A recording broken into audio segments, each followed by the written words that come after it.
What is up, my loves? It's your girl Diamond, and I'm back with my very late review of The Real Housewives of Atlanta. This past Sunday was the season finale. We have the first part of the reunion happening tomorrow. And just to keep it a buck with y'all, this season finale was all over the place. There were like ooh moments and like oh my god moments, but it wasn't as shocking as the way they try to present it. But we're going to get to that. So first we got Lauren and Portia heading over to Phaedra's house because they want her help in planning Lonnie's funeral, which is kind of obvious because Phaedra is in the funeral business. So of course they would want her to honor Lonnie's wishes. And we also found out that Lauren was on the phone with Lonnie before she passed. She had become in distress. Then an hour or two later, they lost her. I know that that had to have been completely shocking for Lauren to deal with because Lauren is like not even here. Like she looks extremely numb with going back to that moment. And of course, Portia decided to take over the planning for Lonnie's funeral because her mom and her sister are just not in the right headspace to deal with it. And it's completely understandable. It really is. So when they were discussing how to prepare for Lonnie's farewell, Phaedra had these beautiful butterfly plates. And Lauren said she's been seeing butterflies since Lonnie passed. And Phaedra was like, oh, we could do a butterfly release. Miss 265 days out the year wanted to say, oh, do they come back to their owners? No, Portia, they, they don't. You can't train butterflies. Like, I know that Portia came with the comedic relief because you got to laugh to keep from crying. But I sometimes wonder, do Portia tap into that dizzy part of her brain on purpose? I just can't handle it. Really, really can't. But moving on from that, we got Angela. Angela goes to see her therapist, Dr. Wendy. Dr. Wendy is both her and Charles' therapist since 2017. They have used her individually as well as marriage counseling. So she has been having a hard time balancing with having a successful man as a husband. He is a retired professional player. He has multiple businesses. He makes a lot of money. And to endure dealing with a lot of women who will want a man like that, she needs all the tools she can get to stay married with her husband. This is my thing. I can't say that what Angela endures with Charles isn't a lot because I didn't watch all of her interview with Carlos, but because of what Charles brings to the table, you gotta believe that they will want what she have. Okay, this man is successful. This man cooks, he cleans, he provides. So who wouldn't want a man like that? No matter if he's mean and surly, no matter if he's grumpy, no matter if he talks crazy to you, this man brings a lot to the table. So, what's been on her mind? These properties she's been trying to get rid of. She has put a lot of money into these homes, and at this point, she doesn't care how much to make off of them. She just wants them off her hands because it's putting a strain on her marriage. Charles has also put money into these properties, and he ain't seeing no return on his money, so he's stopping putting money in it. And because he is stopping putting money into these properties, she is going to bite the bullet and just let it all go because she's learned to trust her husband. And when it came down to the decision of wanting to move forward and buying these properties and renovating them and selling them, he told her it was a bad idea. But she went against it. And she feels bad that she went against her husband's decision to not do it. So I think that Angela is feeling guilty over believing that this would have been a great business opportunity for them. Is not to say that Angela hasn't made great business opportunities before, but the fact that this was something that was really, really risky and it's putting a strain on her marriage, she's like, I'm not about to deal with this. Because the fact that she can trust her husband way more than she used to trust him back then, I don't want to take it for granted. So then she brings up the cooking event, and a man came up to her, tells her that he has information that her husband's cheating on her. When her and Charles talked about what happened, he tells her, don't think about it. It's all a lie. But you trust me, right? She said at one point, I couldn't trust him. But I don't want anyone to think that you're an easy target, that they can just come and tell me what they think I don't know about you.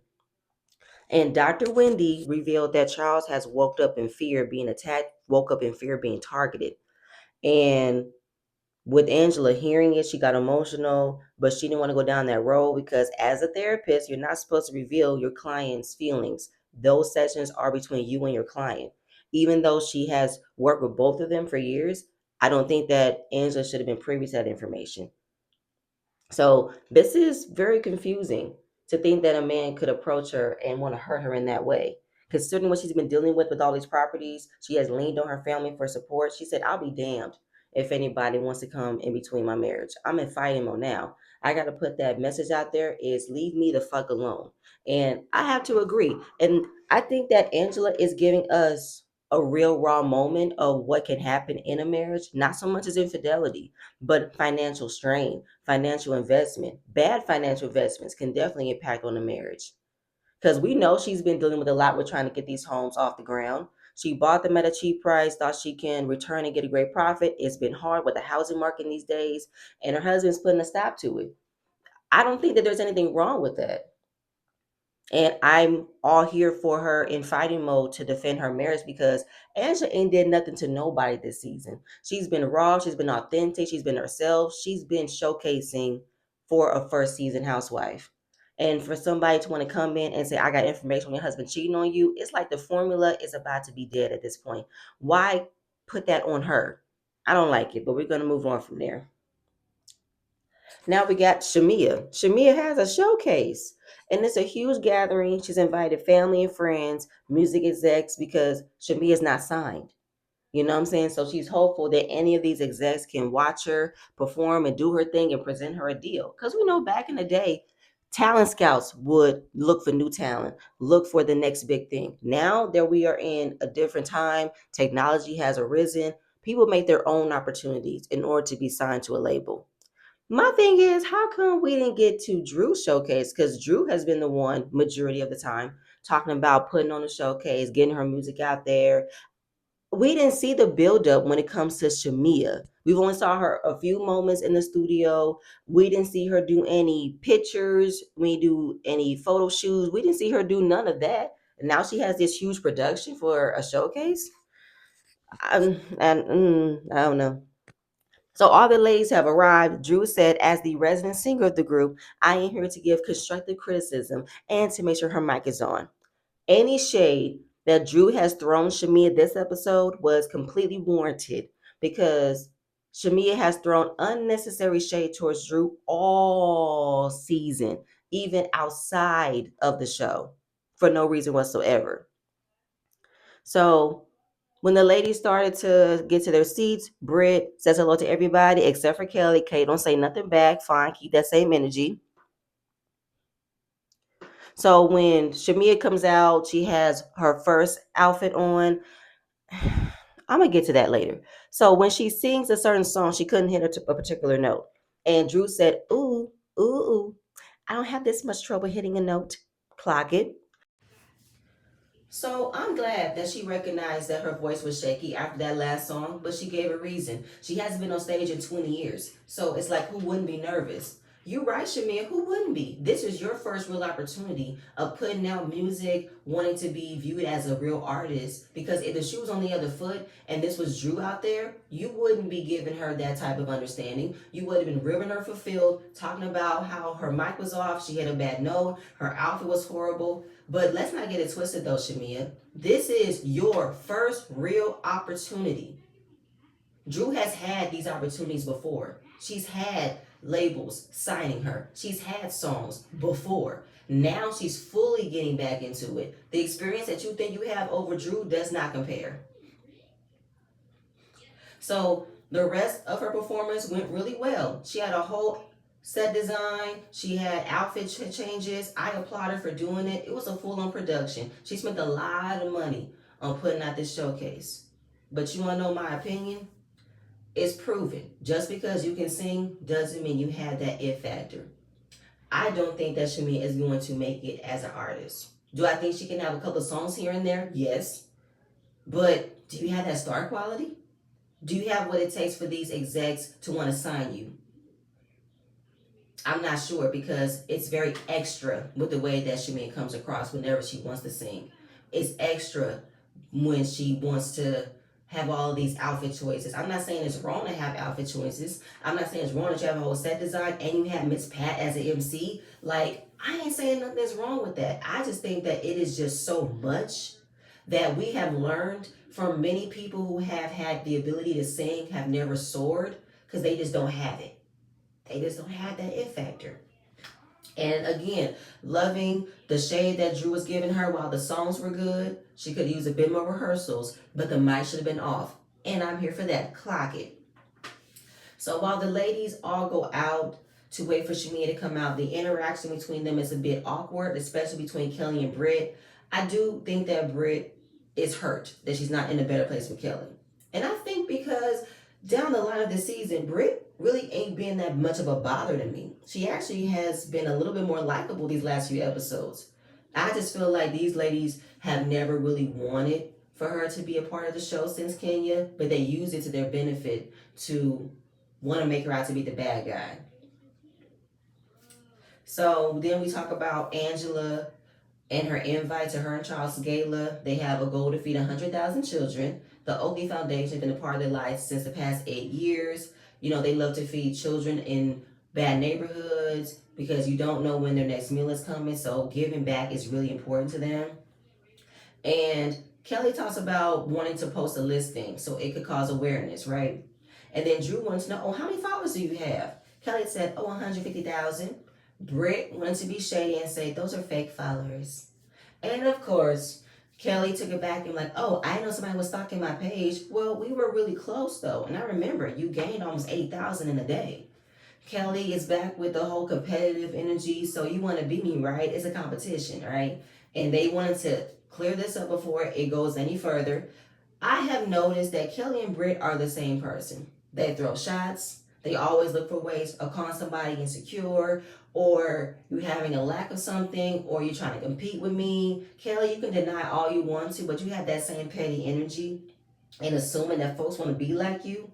Because, I mean, listen, here's my thing. I don't think that Britt is necessarily lying about Kelly buying followers. It's not far fetched.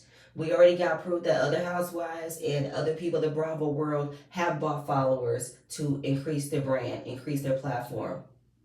It's the same with buying bots. So, hey, it is what it is. But then Kelly had to give it right back to Britt with telling Angela, okay, well, let us know how much you want because some people don't know how to give when it counts. The camera points to Britt, going back and referring to how she didn't give a proper donation while rolling around in a Rolls Royce, flaunting like she got the money, but only gave $250 and 3 packs of toilet tissue. I'm sorry. I'm sorry. This is just so funny to me because it's like all of this stemmed from a fucking glam squad. This is where the breakup of these two besties came from. Y'all were never friends. If this is what it takes for y'all to rib each other like this, I can't take it whatsoever, okay? So when Shamia comes out, they congratulate her. I don't know what Shamia had on. It's super fucking tacky with this major red outfit on. She thanked them for coming to support and be there for her. We know that Portia wasn't there because Portia is dealing with the loss of Blondie. I want to know, did Portia send her a text to say, congratulations, break a leg, I'm rooting for you? Because Shamia has been overly convincing us about how she has been doing her part by supporting Portia. You know, she said, I have sent her flowers, I have called, I've texted because we're family.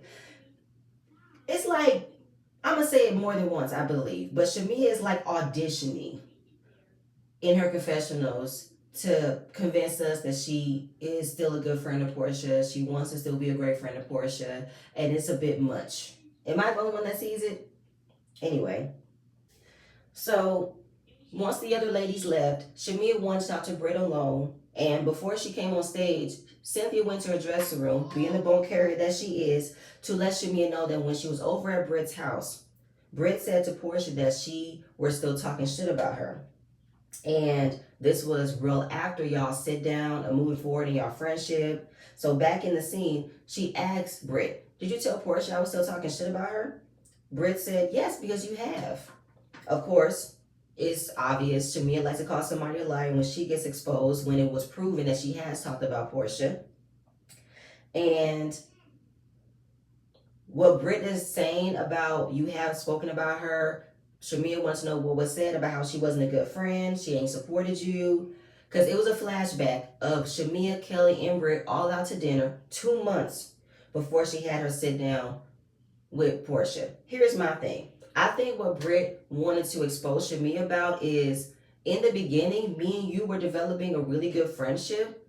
You have confided in me about your issues with Portia, and then it all switched up when you wanted to come at me about that donation, come at me about everything else, because you want to switch up now that you're in a good place with Portia.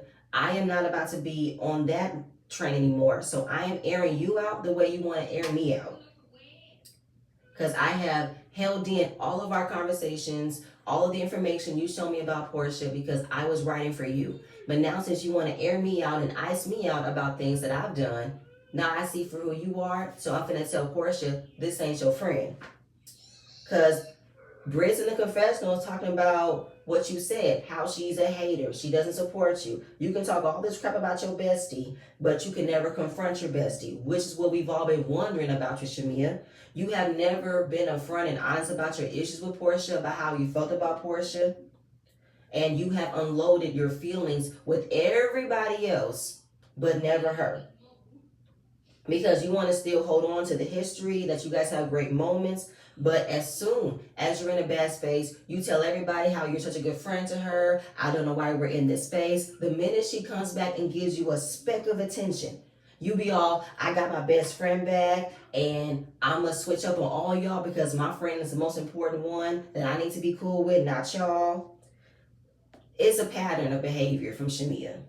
And this is what she does best. Deflect from keeping a buck and honest that she has said those things. Now she wants to switch it up on Britt to say, you know what, Britt, I think it's jealousy. She's like, jealousy about what? About Portia? No, about Kelly though. Because, I took your best friend and you guys aren't in a good space. This is my thing, right? You guys are a bunch of damn children. Y'all find it annoying that Britt uses jealousy towards y'all whenever it's a situation that y'all need to be held accountable for, and you want to flip it and throw the jealousy card on her because of what she needs to be accountable for. Like, y'all just don't want to admit that y'all moved funny when it came down to icing Britt out, because that's what y'all did. Y'all moved funny in order to ice Britt out of the situation, ice Britt out of the group, ice Britt out about what she's done without completely being upfront and honest. Y'all moved the goalposts to push Britt out without having a real conversation to address what actually happened so everybody can move forward. Nah, y'all played mind games. Y'all played petty games. So considering that Shamia likes to deflect, she doesn't want to talk about it. She now wants to throw out that Britt not being able to take shots and how she decided to take her top off and get naked. And Britt owned it. Yeah, I don't like to take shots, but I took them. And yes, I took my top off. What's the point? Like, what's the purpose of bringing that up, Shamia? Because you don't want to talk about what the whole purpose of this conversation is. The conversation is about how you talked about your friend. You have unloaded about what your friend have done to you.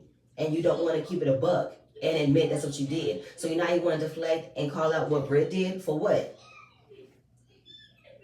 So she keeps on going by saying, thank you for wearing clothes tonight. It's much more appreciative.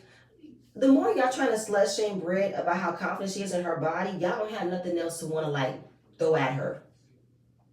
So the back and forth of her running away from being exposed, that she's talked about Portia, we've already seen it from time and time again. And Britt was like, I mean, listen, if you're going to come at me about that, did you go see your daughter when you went to Miami? She was like, what? Did you go see your daughter when you went to Miami? Because you had a whole meltdown about what could have happened.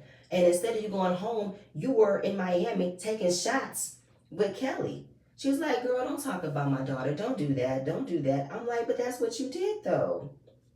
Because I feel like you were lying on what your daughter was going through.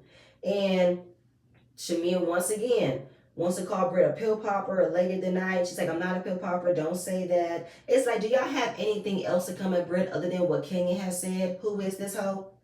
Like, y'all are literally following behind Kenya's lingo and degrading Britt. Y'all can come up with nothing else. And Shamia, be original. Kelly was the one who said pill popper. Now you want to repeat what Kelly said without proof? Interesting. So Shamia walks away. Britt throws there's infidelity rumors about her cheating and sleeping around. She said those were rumors of a long, long time ago. Really? Um, just a thought and a question, Shamia. Is this why you go the extra amount to showcase how attractive you are to your husband? Is this why you go the extra amount to be face down, ass up, and be proud that you give him the best head of his life? I just want to know. Because you do a lot to showcase your love for your husband. I'm not saying you're not supposed to, but it just comes across so extra. Now, let me dissect this scene though, real quick. Shamia, you're deflecting as always whenever you get called out for talking shit about Portia. You never want to be honest. You never want to be transparent, take accountability. Now, the whole thing about her bringing up your daughter, this is what we've all been wanting to understand and get to when it came down to Shamia not fooling with Britt at all. Because she's been all over the radio saying how Britt talked about her daughter. I can never fool her. I can never trust somebody like her again. We finally get it. And it's not exactly how Shamia presented it. She wasn't talking about Shiloh. I know she brought up your daughter, but she brought up your daughter when you had a huge meltdown over what could have happened because of the picture that Gerald painted of what happened with the nurse and her being cold and her mind having a fever. Like, that's what concerned us, right? And then the next morning, your daughter was fine. She just needed to raise her temperature. And then 3 days after you were home, you had strep throat and was concerned about giving your daughter that infection because you know how your daughter has a weak immune system. She's likely to get sick. So here's my thing, Shamia. Britt never talked about your child. And when I say talked about your child, I mean she did not talk about her condition that she's already had, okay? Because Shamia has given us the details of her condition. Britt never said nothing about that. She was referring to you assuming that your daughter might have gotten sick when you was out of town. And that could have been anything. A cold, a runny nose, anything. It wasn't about her daughter's condition. It was about your parenting. That you made a huge moment of talking about what could go wrong with your child because you've already been through this before, but yet you didn't go home all the way. I think that Miami is a connecting flight ticket to Atlanta, and maybe there was a layover that you did not need to get on the plane right away. Maybe you had a night. If that's cool, that's fine. But if you decided not to go home as of yet, once you got to Miami and decided to have a night out with Kelly, that says a lot. Because if you decide not to go home as soon as you heard the news of your daughter, that says a lot about you. But if you didn't, then just say you didn't. So I don't believe you, Shamia, the way you presented that Britt was talking about Charlotte when she wasn't. You deflected from the conversation to talk about her getting undressed, her being a pill popper. You went below too. So as much as it made no sense for you to bring up her taking off her clothes because you didn't want to be held accountable, it made no sense for Britt to bring up Shiloh. But she didn't bring up Shiloh with the way you presented it, which is dangerous for you to do.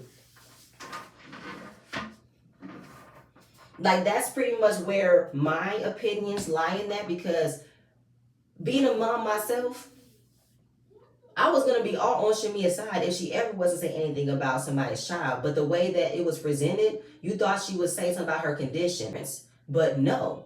She talked about, at that moment, you assumed that your child would have gotten sick because she was left in a cold room. A cold room that should not have been cold based off of your husband being the king of HVACs. Seriously, that's where the confusion lies, because we're not going to make it seem as if the story that was presented to Shamia got confusing. 1 minute he said the child was thrown, the child had no covers on, it was cold. Then the next morning the mom called and said it was cold when I got to the room, but her temperature got back normal within an hour. It's like, that was already confused within itself, Shamia. So Britt's not lying. Britt's not making things up. You have presented us a situation that was not completely clear. So I don't believe she talked about your child. I don't believe that she mentioned anything about child's condition. That's not my belief.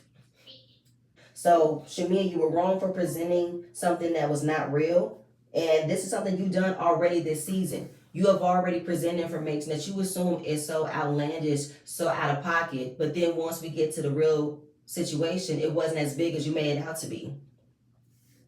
But again, I'm going to move on because she walks away. Fine. Britt, you're not finna buy that private jet. You don't have the money. Next. Flashback.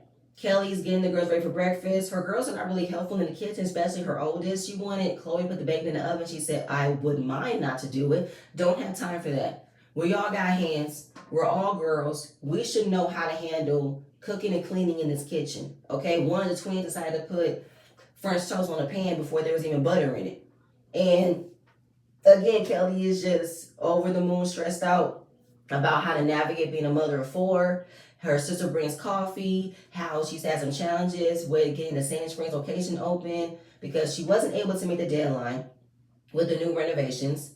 And her not being divorced has been extremely challenging because things are still tied between her and her ex-husband. So she has to be very careful with opening up another location. And Kelly also talks about going through the motions of this being her new life. She has taken in large consumptions of wine, but don't want to leave it as a wino. But she will be under the influence navigating her everyday life. I mean, the fact that her sister brought her coffee and I saw Kelly put Kahlua in her coffee, I'm like, Kelly, be careful, Kelly. I mean, the fact that I'm always seeing you with a bottle in your hand, I'm not saying you're an alcoholic, but I feel like you're towing that line because you're always having a bottle of wine. I'm always seeing a wine bottle next to you. I didn't like the way you wanted to be under the influence for teaching your daughter how to drive. I didn't like that. So for you to think that it's funny, it's cute, that you need to consume consumptions of wine to make it through the day, you might want to figure out how to make other things get you through the day. Find a hobby. Find other ways of managing stress, managing how you have a lot going on. Now you're about to be a single mother of four. Moving on.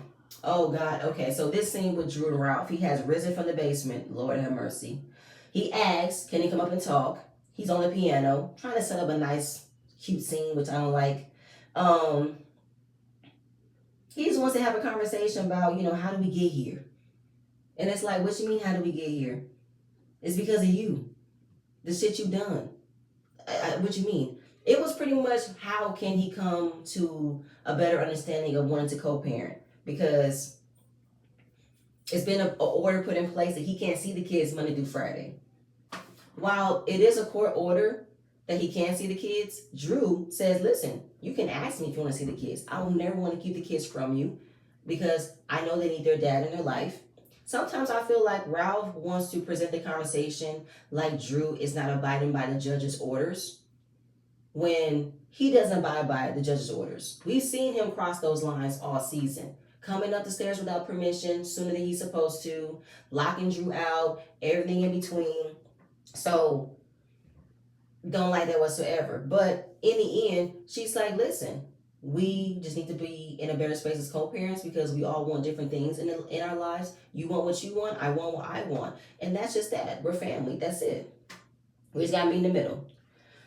I guess, y'all, but I feel like what Ralph has been doing all season with revealing information about Drew and who she might have been sleeping with, which I don't really care at this point because it doesn't take away what you've been doing in your marriage. Moving on. Britt having a little get together with all sides of her family. Her estranged sister comes by with the other sister, and Mike's side of the family comes as well as the other side of Britt's family come. It was a nice moment, and it was them just wanting them to be closer, how they want to go through all these challenges together, move forward. And we all know that Mike and Britt got married in COVID, so they didn't have a ceremony. Now they want to move forward with a ceremony and then move forward on trying to have a baby. Next. So now we have Angela and Charles' gala. Their goal is to reach $50,000. And this is a very important cause. This is something that Charles has been doing for years, okay? They go on Skid Row. They go to shelters. They're going to rough neighborhoods to feed everybody. It's a very important cause. And I'm so happy that Angela and Charles loves to give back without hesitation. That's probably why this is how giving Angela is, So when all the ladies have arrived, Charles is looking for Angela. Angela was calling Drew because she has a special guest coming, Marcus. We all know Marcus was the man who approached Angela at Kelly's event about how she has information about Charles cheating on her. So it was a flashback of the meeting that both Drew and Angela met up with Marcus and some other guy he had. He mentions that Charles has been in his restaurant multiple times with another woman. And Angela was like, when was this? She said June. Angela picked up on the bullshit right away. You're a liar because he was coaching the Big Three. He's on national television. There is no way that he would have been out and about with another woman when he had a job to do. But she knows that he didn't act alone. So she wants to know who sent you. Okay, let me know. Can you tell me who sent you? He didn't say it on camera at that time, but he wrote it down on his phone. Now, when you see Drew's face, she was surprised at the name that he wrote, right? This is the thing, though. I wish there would have been an actual sit down for us to get this scene instead of a flashback, but child, this is a whole mess. But the fact that Angela wanted him to come to the event, this was something she did not tell Charles. This is where it all gets a bit murky, okay? So all the ladies have arrived. They all look amazing except for Shamia. Like, I don't know what Shamia had on, y'all. Shamia had on this Assassin's Creed, Xena Warrior Princess, medieval outfit on with the hood. I'm like, oh my gosh, Shamia, where do you think you're going? If this was a costume party, you would have definitely won first place. But girl, y'all get a stylist next season, though. I swear to God, you be having these horrible designs. Anyway, when Portia comes, she says her confessional about what Britt tells her about Shamia still talking about her, and it's very low on the totem pole with what she has to deal with, okay? So she's going to keep a happy face. If she sees Shamia give her great energy, cool. If she sees Shamia give her not so great energy, cool. I'm just going to keep my eye out, okay? So the information that got revealed is definitely reacting to Portia because she's behaving differently. She's acting funny. She's not being upfront about her feelings, but she's not going to deal with it as of right now.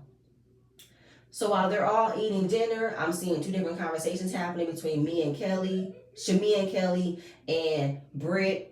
Britt tells Portia, Shamia's mad at me. Why would she be mad at you? Because of what I told you. But Portia was like, how would she know what you told me? So then Cynthia pops up and says, I was the one who told her. She was like, what'd you tell her for? Well, because I don't want nobody to be blindsided. I don't want nobody to be lost in the dark about what's going on. Sure. Appreciate it, Cynthia. Appreciate it.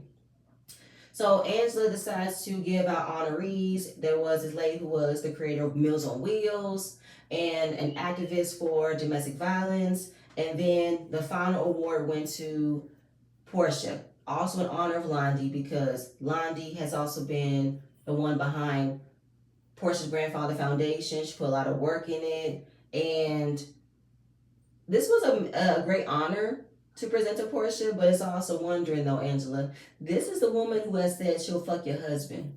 So you want to honor her for this moment, even though it's like a connecting honor, because it's pretty much an honor to Londi.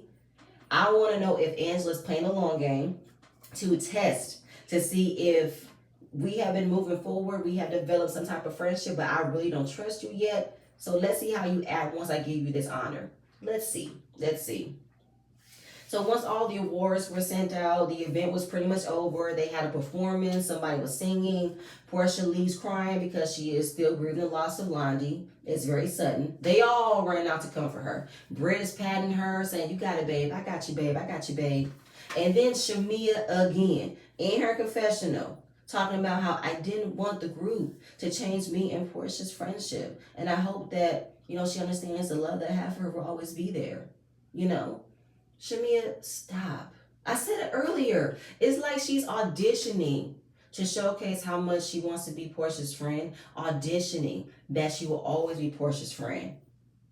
But it's like the group didn't change the dynamics between you and Portia. You did, Shamia, when you unloaded all of your problems and feelings with these ladies and expected them to be quiet about it. But the way you acted beyond that, when you did confide in them, that's what is being fake though.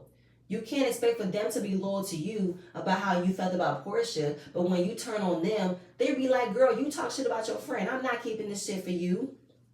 You never address the shit you feel like, oh, I swear to God, like, why are you auditioning so much to make it about you that you didn't want this between you and Portia? It's not me, it's them. Shamia. No.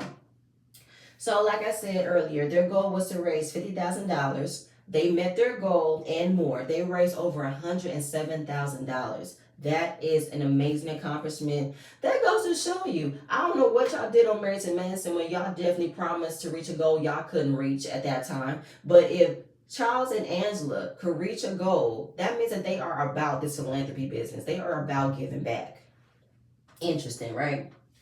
So once we know the event is over, everybody's pretty much leaving, we gotta move the ladies along to a different scene so they can have their conversations. They all sit in the lobby.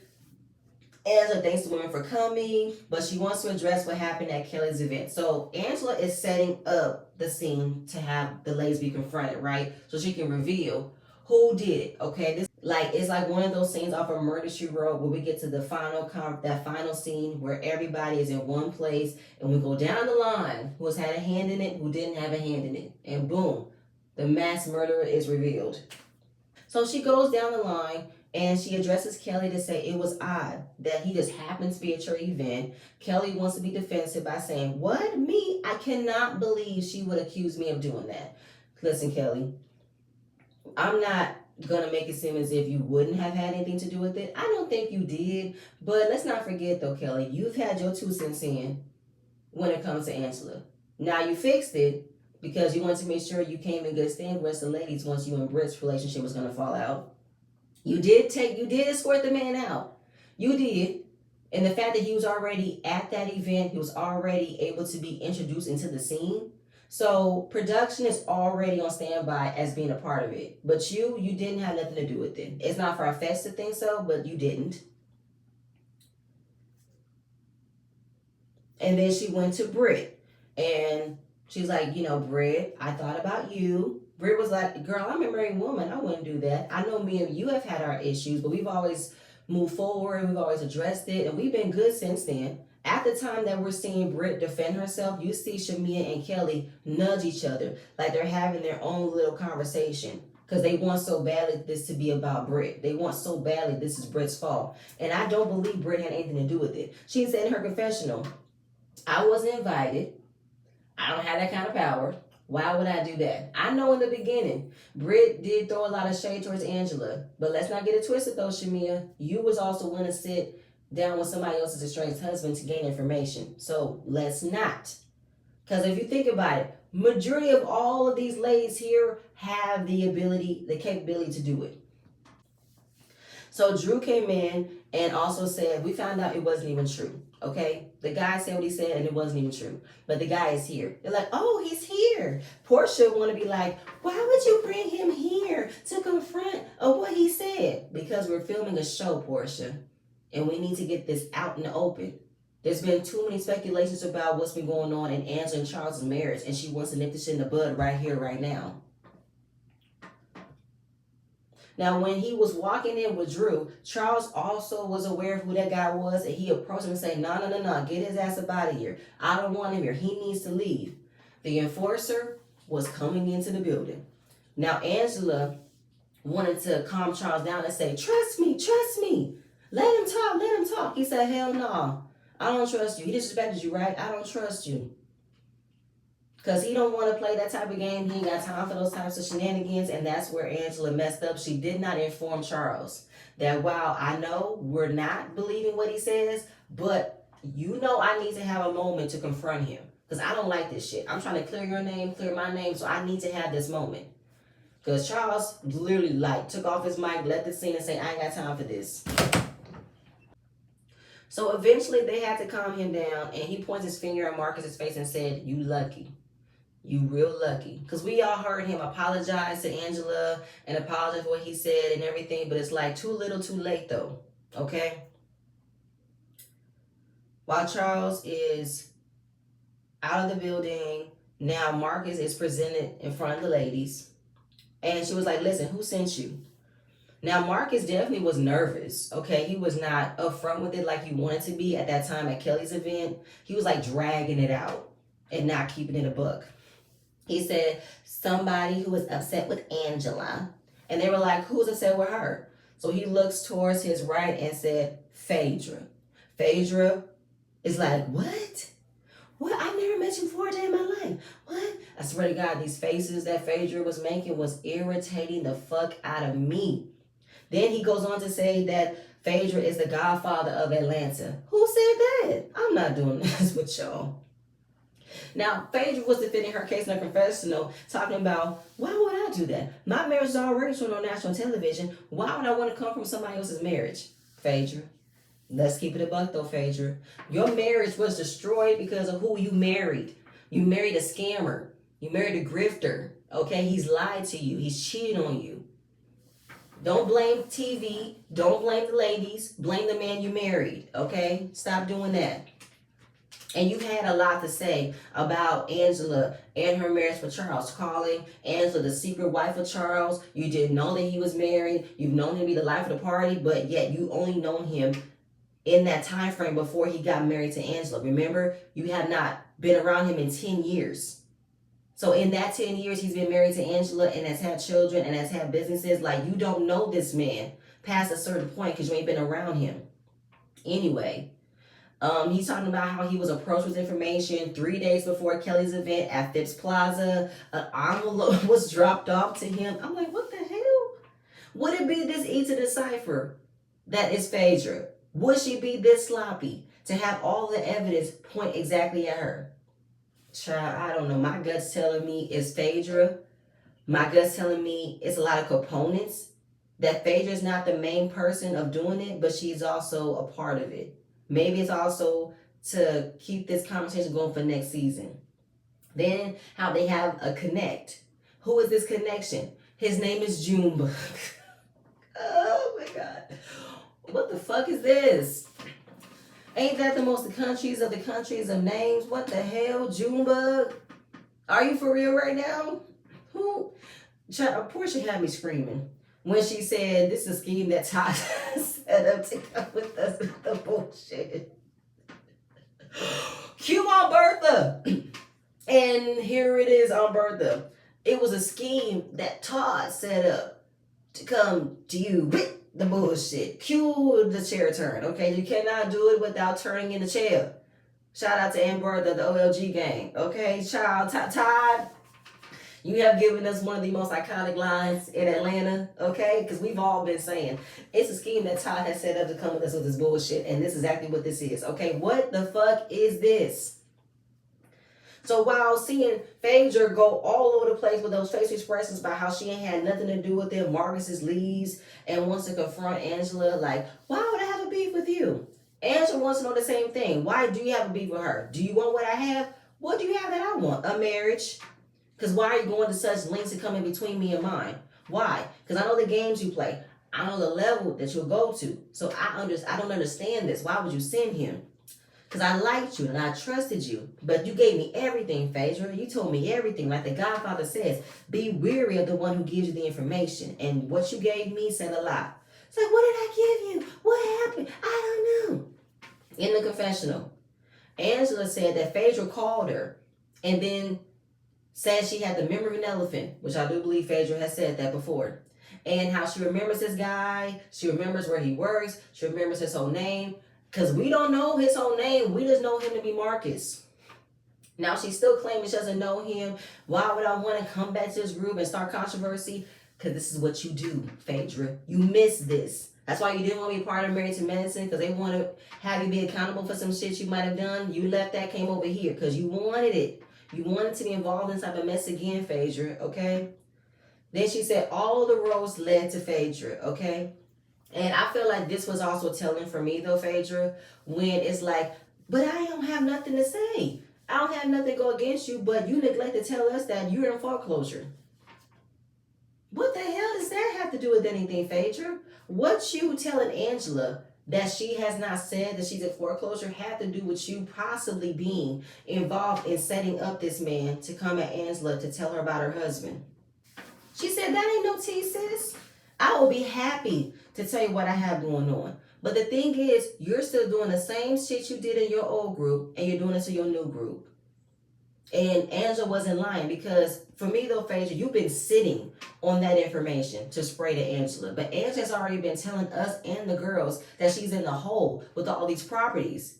I don't know if you're trying to insinuate that her and Charles are having a problem with keeping up with their home, but it's not her home. The properties that she has owned and renovated and wanted to resell back on the market, that has no ties to her home. That's a whole different separate financial strain she's going through. And she's already been honest about that. So that tells me you definitely had something going on, because you couldn't wait to spray that. You couldn't wait. They go back and forth, and then Angela brings up To Phaedra, do she allow Apollo to see his sons? Wrong. Kelly wants to jump in. Shut up, Kelly. Then Angela was like, you're a horrible person. Horrible person. I gotta agree. And then you just see Kelly and Shamia instantly want to point the fingers at Britt because they're not in a good place with her. And they want her to be the problem because they want her to pretty much be at fault for every single thing that she's done. But that's not true. Britt has not done anything problematic towards the end of this season. It's been Shamia, it's been Kelly, it's been Phaedra, it's been Portia. Like, everybody has had their time in starting shit in this group. It's not all on Britt. So listen, y'all gonna have to help me out with this, because while I do believe that production is like the main culprit, something's telling me that Phaedra was going to go along with it just so that way she can have a reason to return to the next season. Because for you to want to go back and spray her about foreclosures, that means you were waiting to get to that part of you wanting to have a back and forth with her, and she clearly called your bluff and say, no, that's not what this is.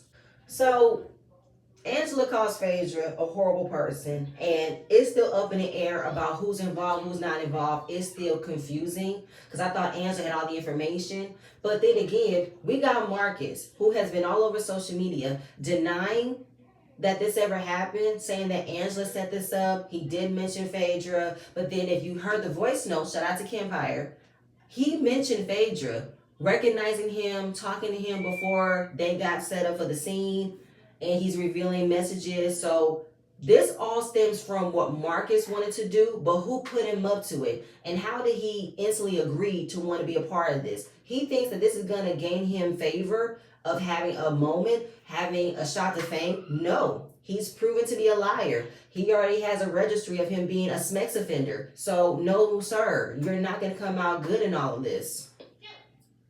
And they kind of wrap up the rest of the season. Okay, we get flashes of what the ladies have going on now that the season is over. Kelly has officially been divorced since September of 2024. She is now preparing to open a new Nana's Chicken and Waffles in Sandy Springs sometime in spring or summer of 2025. It is now July. You have time, Kelly. As multiple arguments are happening, it's kind of hard to understand what's going on. Angela is still going back and forth with Phaedra. Now Shamia wants to chime in and have her moment because Angela brought up Phaedra's kids. Now Shamia wants to be like, since we're talking about kids, let's talk about how Britt want to bring up Shiloh, about how she said I was faking her being sick. Britt want to say, no, I didn't say you were faking. I'm saying that you lied. You lied about her having an illness, and you went to hang out with Kelly in Miami. Either way, Britt, you said it. Now, Portia wants to understand where did this all come about, and what did Shamia say? Shamia said, I walked away because I wanted to beat her ass. Well, you had the opportunity to do it, Shamia, when she told you to your face. You walked away because you wanted to deflect from being held accountable. So, for me, though, you cannot use this moment to want to now see if Portia will have your back when it comes to what Britt said about Shiloh, but the way you presented it is not what happened. So when it came down to saying she wanted to beat Britt's ass, Britt was like, is that a threat? Now Shamia had a whole lot of energy and was pointing her finger at her and said, no, you threaten people. You threaten people with guns, you whore. God damn, do you have anything else to come at her about? Like, why do you have all this energy to her? Now, y'all care about how it happened to Kenya. Now you want to bring up how it was a very scary situation that Kenya was involved in. Y'all didn't care that she was threatened with whips and pistols. You want to use it to your situation about how you probably did not rush to your daughter when you thought she was sick, Shamia. Don't do that. And I don't know why you want an audience. I don't know why you want backup when a conversation happened between the two of you was the two of you. You should have stood on business and told her to bring up my child and admitted what you did. But you didn't. Now you want to have everybody else pile on her because that's what you like to do. Have backup because you never stand on your own 2 feet. Get the fuck out of here with that, Shamia. That wasn't right. That wasn't cool. So Britt walks away. She takes off her mic and says, y'all can have this. I'm not dealing with these low lives. Funny though, Britt. But you wanted to be a part of these low lives. You wanted to be included with these low lives. You wanted to have a friendship with these low lives. I swear to God, Britt, you literally turned the tide for me towards the end of this season where I actually started to like something about you. I applauded with how you stood on business when you got confronted. Obviously, you don't shy away from confrontation. You don't shy away from defending yourself. Maybe you're not quick with your reads, but you definitely stood on business at times. And I wish you would have had that energy to show up at the reunion. You could have had a better season. Now that we saw this side of you versus the narrative that's been said about you that you allowed for what happened with Kenya. So that was Britt's final moment. Is her using her clean slate to open up a new insurance agency, and she's working on to release her Bare Naked Shaper line. I gotta look to see if it's up. I ain't seen nothing yet. Drew had her final moment that her album was released this past March of 2025. Her music career is on the rise, but with her relationship with Ralph is on the low. He continued to stay locked up in the basement, and her divorce is nowhere near done. It's super, super unfortunate because the way that this man has been crashing out all over social media to paint the picture that everything is all Drew's fault, I can't take it. And I'm so mad that this man is going to be at the reunion. For what exactly? You don't want to be with this woman, but yet you want to still be attached to her because you want to have your rise to fame. Get away. Can't. Shamia's final moment was baby Shiloh is making progress. She has a new surrogate, hopes to welcome a new baby boy. Her new single was released in 2025. Yep, heard that. Phaedra is booked and busy. Mr. Chocolate is still satisfying her. Angela has sold 3 homes but have lost 2. She's staying cool under pressure, and she's on to her next business venture, a line of fansies. Fans. Angela's good with the fan. Then it was a conversation between Portia and Cynthia when seeing how confused she was by watching Shamia go at Britt like that. Like, why? So Cynthia tells her, well, I told Shamia about the conversation that you had with Britt of Shamia talking about you. And Portia was like, why would you tell her? Did you think I wanted her to know? No, but I realized you didn't tell her, and I didn't want nobody to be blindsided. Yeah, because I didn't want her to know yet. And then Portia came to this conclusion. Shamia is obviously comfortable with talking to these ladies about me, about our problems. I don't have time for this. I have a child. I have a lot going on. I haven't changed my movements when it comes to us moving forward. Okay? So if she wants to go that way, she can come back. The door will be open. It will be all love and support when she wants to return. My thing is this, though. Both Portia and Shamia have that distance where they attach themselves to other people and not come together until they need to. And obviously Portia is the type that like to use circumstances for her to not want to fight for a friendship. And Shamia knows that that's not what Portia does, so she definitely latches onto somebody else to take over that until she wants to move forward with Portia. Then we get 5 months later, we're finally seeing Portia's home. And I feel like it's a waste for us announcing the inside of her home. We know that her prenup was enforced. We know that she was awarded the home only for the next 3 years with bills being paid. She was awarded alimony only for the year duration of the marriage. And that's pretty much it. She's happy that she was protected this time around with her divorce. She was able to leave with something and on to bigger and better things. The final moments of her was Simon being on ICE since February. We know he got released from ICE. He's back to his homeland. They're now officially divorced. That's it. That's all. And the Sweet 16 of season 16 of The Real Housewives of Atlanta has come to an end. To me, I would rate this season on a scale of 1 to 10. It is a good 7, 7.5. I feel like the overhypeness of the season is kind of what drew us in. While we got those ooh moments, those wow moments, but it wasn't a consistency of wow moments. We've had a lot of dull moments. We've had a lot of fillers. And obviously we've had a lot of dumb situations that were dragged out for the sake of y'all to cover up what y'all couldn't deliver for the show. Once King was gone, it was like what else was left? Y'all wanted to hype up Portia's return. She didn't give anything. And hype up Phaedra's return. She didn't give anything. What kept us in tune kind of was the new girls and Drew. Okay? Like, Angela and Drew definitely did their big one for this being Angela's first season and this being Drew's, 4th or 5th season. And she had an amazing season, okay? But all in all, I cannot wait for what the reunion is going to bring. But that's it. That's all. Please stay tuned for my next video, and I'll see you guys later. Bye.